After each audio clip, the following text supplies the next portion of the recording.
I'm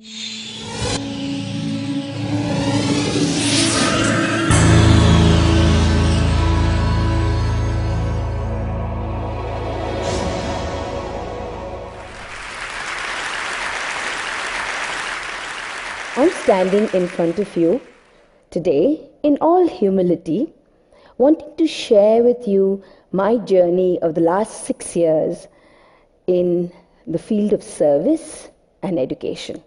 I'm not a trained academic, neither am I a veteran social worker. I was 26 years in the corporate world, trying to make organizations profitable. And then in 2003, I started Parikrama Humanity Foundation from my kitchen table. The first thing that we did was walk through the slums.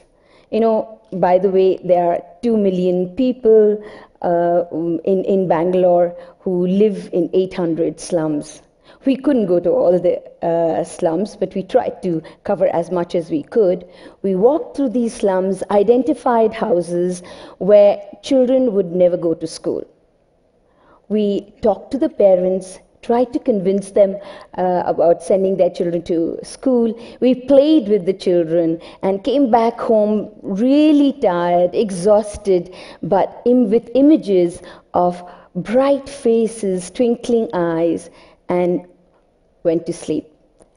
We were all excited to start. But the numbers hit us then. 200 million children between 4 to 14 that should be going to school but do not. 100 million children who go to school but cannot read. 125 million who cannot do basic maths. We also heard that 250 billion Indian rupees was dedicated for government schooling. 90% of that was spent on teacher's salary and administrator's salary. And yet, India has nearly the highest teacher absenteeism in the world, with 1 out of 4 teachers not going to school at all the entire academic year.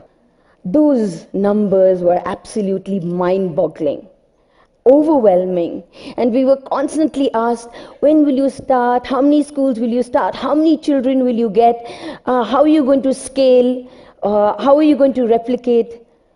It was very difficult not to get scared, not to get daunted, but we dug our heels and said, we're not in the number game. We want to take one child at a time and take the child right through school, send to college, and get them prepared for better living, a high-valued job. So we started Parikrama. The first Parikrama school started in a slum where there are about 70,000 people living below the poverty line.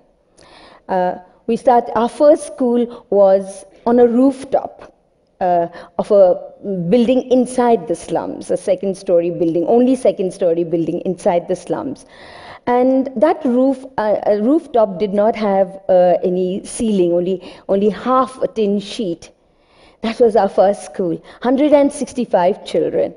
Indian academic year begins in June, so June it rains. So many a times all of us would be huddled under the tin roof waiting for the rain to stop. My God, what a bonding exercise that was. And all of us that were under that roof are still here together today. Then came the second school, the third school, the fourth school, and a junior college. In 6 years now, we have 4 schools, 1 junior college, 1,100 children coming from 28 slums and 4 orphanages. Our dream is very simple, to send each of these kids, get them prepared to live, to be educated, but also to live peacefully, contented in this conflict-ridden, chaotic, globalized world. Now, when you talk global, you have to talk English. And so all our schools are English medium schools. But then there's this myth that children from the slums cannot speak English well. No one in their family spoke in English. No one in their generation spoken English. But how wrong it is.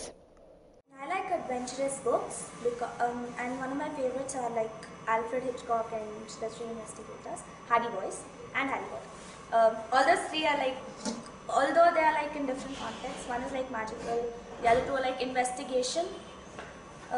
I like those books because they have something special in them. The vocabulary used in those books and the way, the style of writing. I mean, like once I pick up one book, I cannot put it down till I finish the whole book. It's like, even if it takes me like 4.5 hours or 3.5 hours to finish one book, I do it. I did a Google search and I got the information about world's fastest cars. I like Ducati ZZ143 because it is the fastest, it is the world's fastest bike, and I like Pulsar 220 GTSI because it is India's fastest bike. Well, the girl that you saw, her father sells flowers on the roadside. And this little boy has been coming to school for 5 years. But isn't it strange that little boys all over the world love fast bikes? He hasn't seen one, he hasn't ridden one, of course, but he has done a lot of research through Google search. You know, when we started with our English medium schools, we also decided to adopt the best curriculum possible, the ICSE curriculum.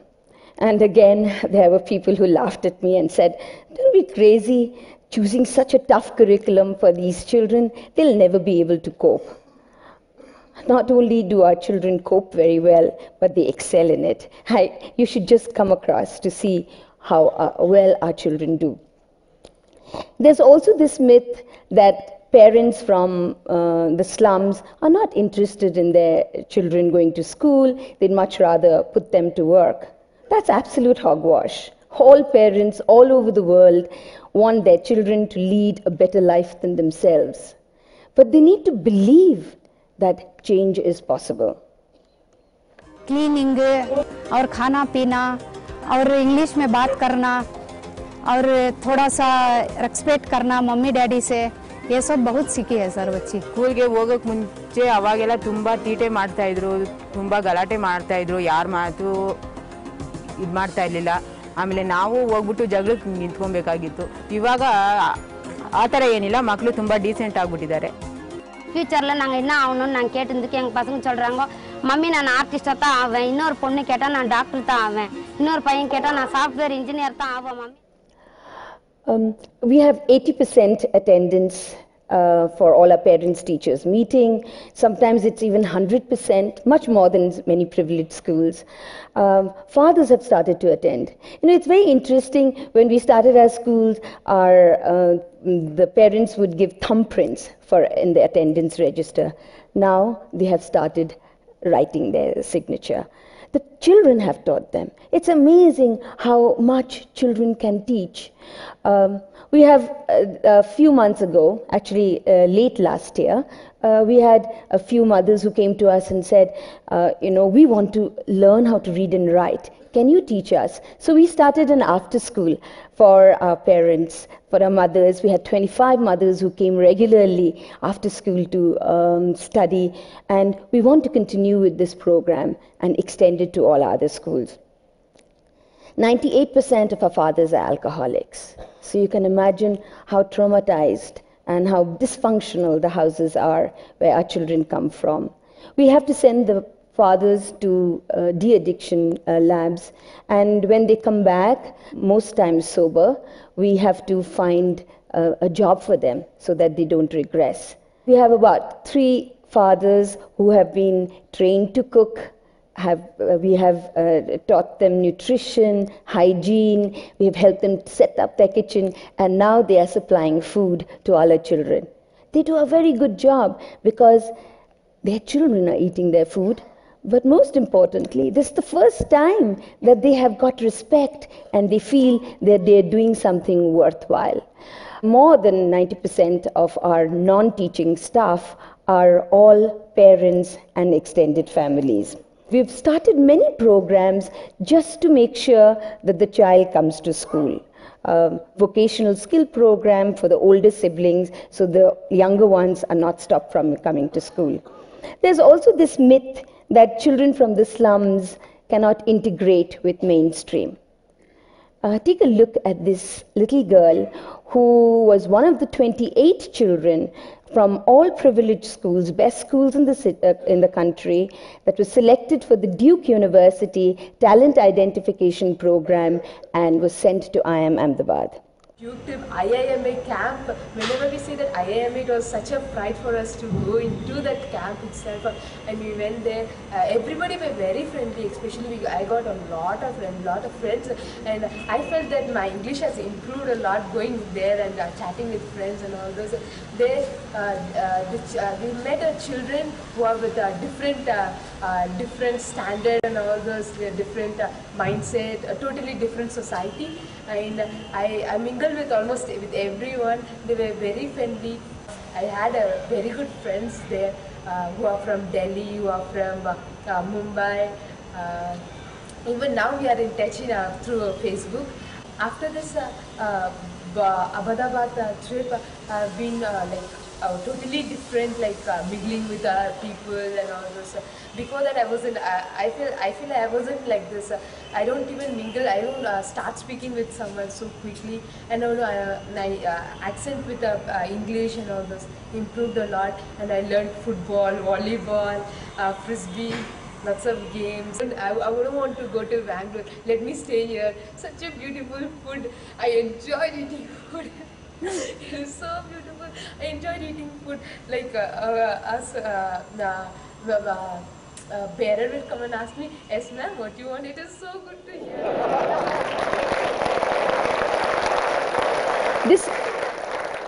This girl was working as a maid before she came to school. And today, she wants to be a neurologist. Our children are doing brilliantly in sports. They are really excelling. There's an inter-school athletic competition that is held every year in Bangalore, where 5,000 children participate from 140 best schools in the city. We've got the Best School Award for 3 years successively, and our children are coming back home with bag full of medals, but lots of admirers and friends. Last year there were a couple of kids from elite schools that came to ask for admissions in our school. We also have our very own dream team. Why is this happening? Why is this confidence? Is it the exposure? We have professors from MIT, Berkeley, Stanford, Indian Institute of Science who come and teach our children lots of scientific formulas, experiments, much beyond the classroom. Art, music are considered therapy and mediums of expression. We also believe that it's the content that is more important. It is not the infrastructure, not the toilets, not the libraries, but it is what actually happens in the school that is more important. Creating an environment of learning, of inquiry, of exploration is what is true education. When we started Parikrama, we had no idea which direction we were taking. We didn't hire McKinsey to do a business plan, but we know for sure that what we want to do today is take one child at a time, not get bogged with numbers, and actually see the child completes the circle of life and unleashes the total potential. We do not believe in scale because we believe in quality, and scale and numbers will automatically happen.